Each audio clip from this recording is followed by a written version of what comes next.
সমানে চিৎকার করতেছি, একটা লোকও আগে আসছে না।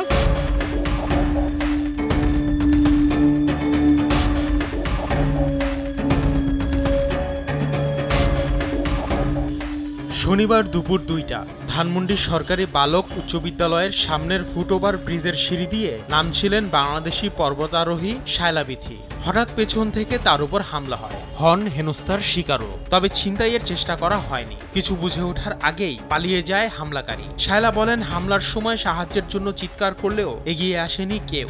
সে আমাকে পিছন থেকে হামলা করছে, আমার চুল ধরে টান দিছে এবং আমি সিঁড়িতে বসে পড়ছি এবং আমার চুল ধরে টেনে হিঁচড়ে উপরে টেনে তোলার চেষ্টা করতেছে। আমার মাথায়, আমার পিঠে সমানে কিল ঘুষি দিচ্ছিল। সমানে চিৎকার করতেছি, একটা লোকও আগে আসছে না। ফুটপাতের লোকজন যারা তারাও দেখছে, এরকম একটা সিচুয়েশন যে আগে আসবে। এই ঘটনায় শেরেবাংলা নগর থানায় অভিযোগ দায়ের করেন শায়লা। এরপর প্রাথমিক তদন্তে নামে পুলিশ।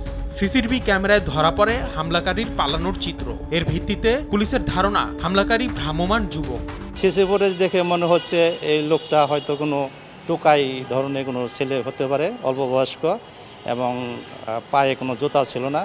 সে দৌড়িয়া সিঁড়ি থেকে নামার যে ছবিটা সেটা আমরা দেখতে পেরেছি।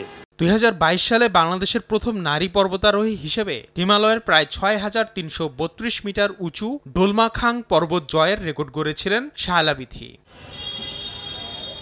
আসিফ মোহাম্মদ সিয়াম, সময় সংবাদ, ঢাকা।